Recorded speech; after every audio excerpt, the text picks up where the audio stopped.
Hello friends, આજે આપણે બનાવીશું બટાકાની સૂકી ભાજી.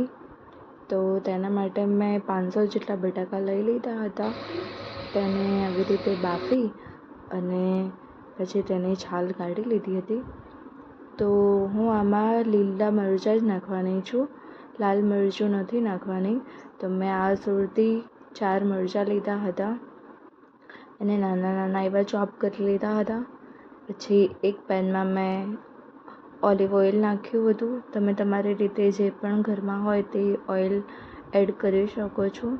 પછી તેમાં મેં રાઈ એડ કરી હતી. પછી જીરું, હિંગ, શિંગદાણા નાખ્યા હતા અને આવી રીતે બધું જ અંદર થઈ જાય પછી મેં અંદર જે ચોપ કરેલા મરચાં નાખ્યા હતા, મીઠો લીમડો નાખ્યો હતો, હળદર નાખી હતી. પછી મેં આવી રીતે જે આપણે ચોપ કરેલા નાના નાના બટાકા લીધા હતા એ અંદર એડ કરી દીધા છે. પછી મેં મીઠું નાખ્યું હતું અને આપણે બટાકાની સૂકી ભાજીની અંદર આપણે 1 ચમચી ખાંડ અને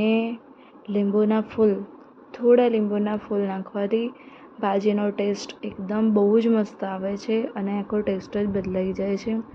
તો ફ્રેન્ડ્સ, જરૂરથી એવી રીતે ટ્રાય કરજો. આવી રીતે બનાવવાની બહુ જ મસ્ત બનશે, ખાવામાં બહુ જ ટેસ્ટી લાગશે. અને પછી ઉપરથી મેં કોથમીર નાખી હતી. Thank you for